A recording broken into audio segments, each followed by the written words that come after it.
নীলাভ আর তার বৌদি মিলে চুন্নিকে মেরে লাগেছে ভরে সরিয়ে ফেলার সময় ধরা পড়ে গেল ঝাঁপিয়ে আর দীপের হাতে। হ্যাঁ বন্ধুরা, এমনটা হতে চলেছে আজকের পর্বে। বিস্তারিত জানতে ভিডিওটিতে লাইক দিয়ে চ্যানেলটিকে সাবস্ক্রাইব করে পুরো ভিডিওটি তোমরা দেখতে থাকো। গল্পের শুরুতে আমরা দেখতে পারবো দীপ আর যখন ঝাঁপি বাড়ি ফিরে আসে তখনই ইনকা তাড়াতাড়ি জিজ্ঞাসা করে, দীপ রিপোর্টে কি এসেছে? দীপ তখন বলতে লাগলো পজিটিভ এসেছে। যা শুনে ইনকা তখন বলতে লাগলো, মিথ্যে কথা, আমি বিশ্বাস করি না। এইদিকে দীপের মা বলতে লাগলো, দীপ তুই এই কাজটা করতে পারলি, কি করে পারলি?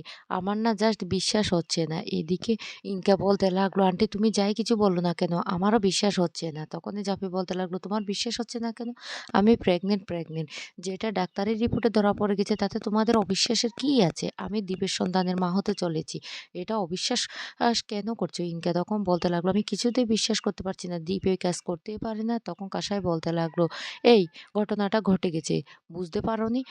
ঠাম্মি কি বলেছে, ঘুমের মধ্যে হয়ে গেছে। তাহলে তুমি কেন এটা বলছো? জাফি তখন বলতে লাগলো, শুন, তোকে একটা কথা বলে রাখি ইনকা, শয়নে স্বপনে এমনকি ঘুমের মধ্যেও তুই কোনো জায়গায় নেই দীপের। আমি দীপের সন্তানের মা হতে চলেছি। এদিকে দীপের বাবা এক হাঁড়ি মিষ্টি নিয়ে আসে আর বলতে লাগলো, আজকে আমরা সবাই মিলে মিষ্টি খাবো। তখন জাফি বলতে লাগলো, চুন্নি কোথায়? দীপ তখন বলতে লাগলো, চুন্নি তো মিষ্টি খুব পছন্দ করে, মিষ্টিটা চুন্নিকেও খাওয়াবো। এই বলে চুন্নি বলে ডাকতে থাকে। এইদিকে চুন্নিকে নিয়ে শ্বশুরবাড়িতে চলে আসে নীলাভ আর তার বৌদি। তখনই নীলাভর বোন বলতে লাগলো, বৌদি তুমি ফিরে এসেছো, আমি না খুব খুশি হয়েছি। মা না পুজো দিতে গেছে তোমার জন্য, আমিও যাচ্ছি। আজকে যদি তুমি আমার সাথে যেতে, ঠিক আছে, তুমি যেতে পারবে না, তুমি বাড়িতে বিশ্রাম করো, আমরা পুজো দিয়ে চলে আসবো।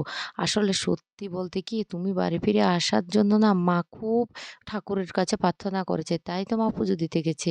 আমি খুব খুশি হয়েছি বৌদি। এই বলে তার বোন সেখান থেকে চলে যায়। এদিকে নীলাভর বাবা বলতে লাগলো, চুন্নি বাড়ি ফিরে এসেছো, যাও ঘরে গিয়ে একটু বিশ্রাম করো। তখন চুন্নি ঘরে চলে যায়। অন্যদিকে উম, দীপের বাবা নীলাভর বাবা বলতে লাগলো, শুন, কেন এই কাজটা করতে গেলে? আজকে কতটা ছোট হয়েছি দেখ, বুঝতে পারছিস? আমার মতো এমন একজন মানুষ ওদের বাড়িতে গিয়ে হাত জোর করে ক্ষমা চাইতে হয়েছে, এই অপমান না আমি কোনোদিন ভুলবো না। তখন নীলাভ বলতে লাগলো, আমি তো আগেই বলেছি ওর বিষদাঁতটা ভেঙে দিতে, কিন্তু তোমরা তো আমার কথা শুনোনি। তখনই নীলাভের বাবা দেবনারায়ণ বাবু বলতে লাগলো, ও শুন, যা কিছু করার আমাদের আস্তে আস্তে করতে হবে, দাঁতে দাঁত চেপে থাকতে হবে। দেখতে পাচ্ছি না আজকে আমি দাঁতে দাঁত চেপে সমস্ত অপমান কিভাবে সহ্য করছি?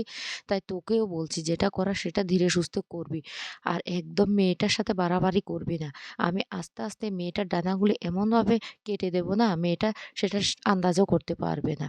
আর তোদেরকেও বলছি, খুব সাবধানে থাকতে হবে, মেয়েটা না অত্যন্ত চালাক। তারপরে যখন নীলাভর বাবা ঘরে চলে যায় তখন নীলাভকে তার বৌদি বলতে লাগলো, যাও না, বউকে তো বাড়ি ফিরে নিয়ে এসেছো, এখন বউর আঁচল ধরে বসে থাকো, আমার তো আর তোমার দরকার নেই, তাই আমি বাপের বাড়ি চলে যাব ব্যাগপত্র গুছিয়ে। তখন নীলাভ বলতে লাগলো, বৌদি আমি তোমাকে কতটা ভালোবাসি তুমি জানো না, তুমি আমাকে ছেড়ে কোথাও যেতে পারবে না। এদিকে কাকিমা বলতে লাগলো, চুন্নি বাড়িতে নেই, চুন্নিকে না শ্বশুরবাড়ি পাঠিয়ে দিয়েছে তার বাবা।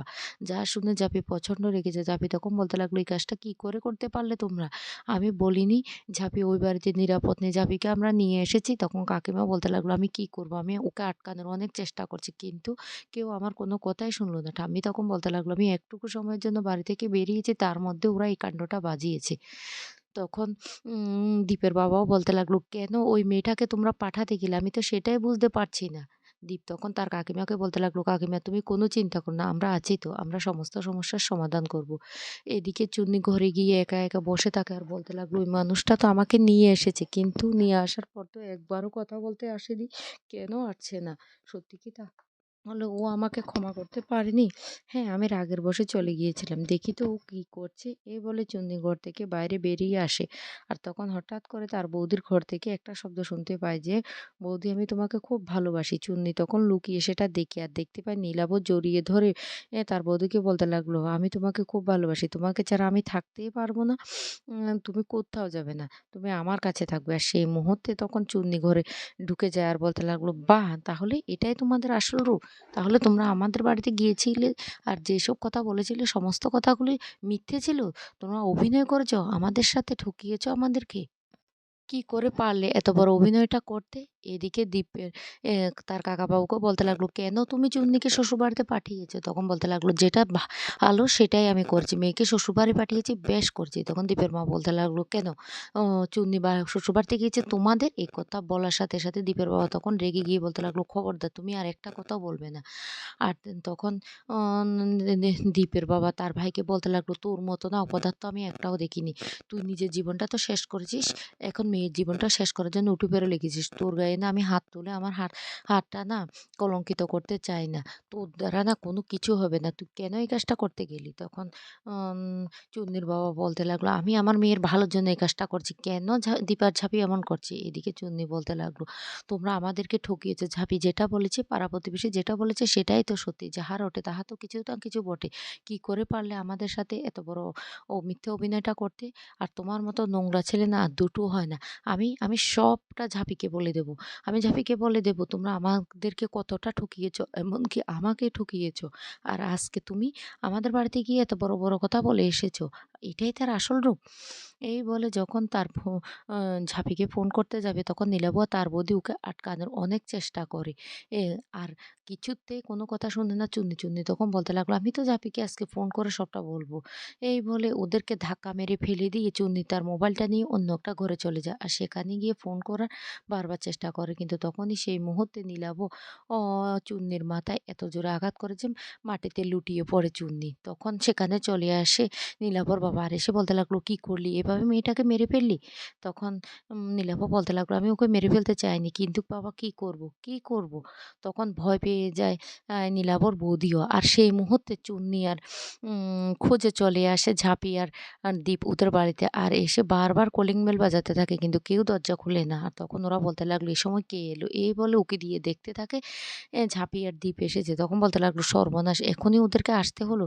ও আর এদিকে বাইরে ঝাঁপি বলতে লাগলো, "কি ব্যাপার? ওরা দরজা খুলছে না কেন? এতক্ষণ হয়ে যাচ্ছে ওরা দরজা কেন খুলছে না?" আর এদিকে ওরা ঘরের ভিতরে বলতে লাগলো, "এবার আমাদেরকে কিছু একটা করতেই হবে, করতে হবে।" এই বলে ওকে টেনে সোফার নিচে লুকিয়ে ফেলে।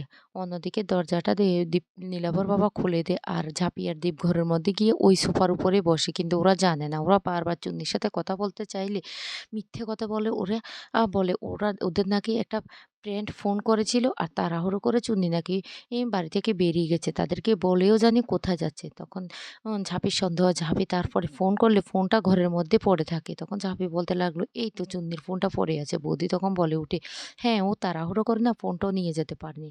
এদিকে দীপ বলতে লাগলো, "ঠিক আছে তাহলে আমরা চলে যাচ্ছি। চুন্নি বাড়ি ফিরলে আমাদেরকে কিন্তু ফোন করে জানাবেন।" এই বলে ওরা চলে যায়। অন্যদিকে দেখা যায় ওরা ঘর থেকে বেরোনোর সাথে, সাথে নীলাভ, তার বৌদি আর তার বাবা মিলে বলতে লাগলো, "এবার কি করব? ওকে কি মেরে ফেলবো?" আ নীলাভর বাবা তখন বলতে লাগলো, "আমরা রনিতের সাথে কথা বলি। তার আগে আমরা কিছু করব না। রনিতের সাথে কথা বলে।" রনিত তখন প্রচণ্ড রেগে যায় আর বলতে লাগলো, "আপনারা এমন একটা কাণ্ড ঘটাতে পারলেন? কি করে পারলেন? এবার কি হবে?" এদিকে ইনকাও প্ল্যান দিতে থাকে যে কিছুতেই এ চুন্নি কিছুই বলতে পারবে না বেঁচে থাকলেও। অন্যদিকে বাড়ি ফিরে এসে ঝাঁপি সবাইকে বলতে লাগলো, ঝাঁপির নাকি সন্দেহ হয়েছে ওদের অদ্ভুত আমটা, কিন্তু সেটা কেউ মানতে চায় না। এদিকে নীলাভ, তার বাবা, বৌদি মিলে সেই চুন্নির লাশটাকে একটা লাগেজে ভরে যখনই বাড়ি থেকে বাইরে ফেলে দেওয়ার চেষ্টা করবে তখনই সে মুহূর্তে আবার ঝাঁপিয়ে আর দীপ চলে আসে সেখানে। আর এসে ওরা ওই লাগেজটা দেখে সন্দেহ করে বলতে লাগলো, "ওটার মধ্যে কি আছে?" কিন্তু ওরা মিথ্যে কথা বলে। ওরা বলে ওদের মধ্যে কাপড়-চোপড় আছে। আর তখনই ঝাঁপি ব্যাগটা খুললে দেখতে পায় চুন্নি সেখানে পড়ে আছে। যা দেখে দীপ চমকে যায় আর বলতে লাগলো, "এটা কি? আমার বোনের এটা আপনারা কি করলেন?" ঝাঁপি তখন বলতে লাগলো, "আমরা ছাড়বো না আপনার